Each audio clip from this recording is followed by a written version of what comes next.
first of all, it's the voters that decide. Right. Camp Dearborn, Florida Towers, either one. It's the voters that decide. The key to this is it an asset that's serving the people and fits the goals that we have? One.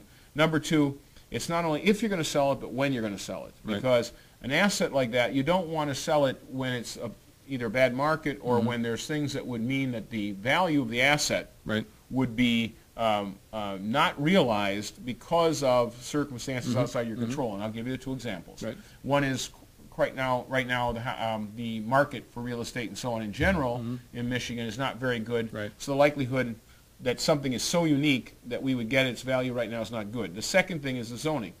It is zoned as a recreational facility. That's been in place for a long time. The village of Milford, well, actually Milford Township, the village is the smaller component in the Milford Township, and we're predominantly in Milford Township.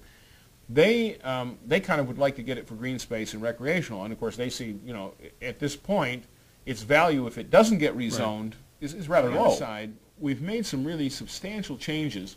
I had pushed for many years for campsites. My wife, who you know, she used to say, we go out to camp. Well, I'd go out to camp. She'd go home at night, and I'd stay there with our kids because she didn't want to stay overnight. I don't want the bugs either. I don't blame her. No, it wasn't bugs. Right, It was the bathroom facilities and all that stuff, right? Going out of the tent and going down and stuff. I'm with her. So she always said, if I could shower and wash dishes and stuff right in the trailer or whatever, she said, I could take camp.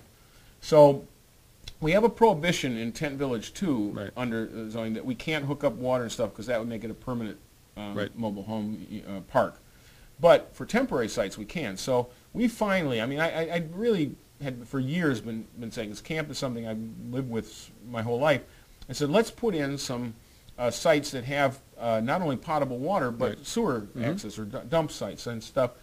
So we finally did 2 years ago, and the response has been fantastic. We're selling out every weekend. That's good. Stuff. That's a good sign. And that crowd tends to be more likely to golf too. So it's increasing the rounds there. So I'm even pushing this year to see if we can press ahead to add another row and try and add a couple rows because that's turning out to bring in a lot of people. Yeah. So that might be the next evolution, if you will. We've put in some natural walk areas. Camp was rather more. It was, how can I say, a planned area. If you think about camp in the past, it was kind of wild, but it was straight line trees. trees that were very symmetrical. I've been there, spent a lot of time as a kid. The grass was always cut. Yeah. So from a point of view of a natural area, it didn't have one. We've now established some areas where we're putting in native plants and stuff that are going to be natural plants, not going to be mowed into a grass that sounds area. encouraging. It's better for both the cost, but it also then allows us to have people be able to use them. We have 620 acres there.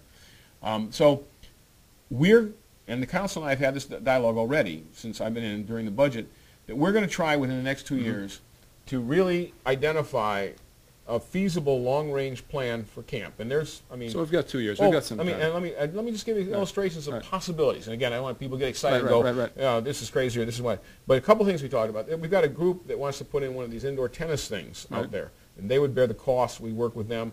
Very popular. One of the things I've been talking about for years I think is doable is a dormitory style thing right on General Motors Road near the camp entrance. Dormitory style building. So it's a lower cost structure, but like a Blue Lake or Black Lake conference center stuff. And in the summer, we would run all programs for kids, like band camps and sports camps and all this stuff. Yeah. There's all kinds of colleges that are looking for sites to run these camps for kids, and they're fairly modest cost. Now, the parents would let the kids. I was a camp counselor at youth camp. As a kid, I went to youth camp. As a young adult, I was a camp counselor at youth camp. That model's gone, but the sports camps or the dedicated camps or the band camps and so on are very well. Actually, they've become more popular. Yeah, absolutely. And so that's something we could do there. And then the rest of the year, when it's not that, it could be retreats for businesses where they want to go off-site and do something.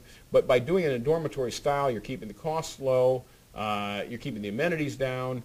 And then you could have the synergy with golf because, you could have golf carts while they're there. They could actually, when we talk to the golf, they would actually get a little golf cart. Instead of driving all over, they take their golf cart. So those are ideas that could make that camp viable and could actually make it generate revenue as opposed to, and actually it's total cost. It is not costing anything for operation anymore. But the capital costs are the only things that are costing above its revenue stream. So camp isn't wasteful. Right. It's just that it's not as viable as it needs to be part of an overall Right. scheme of recreation.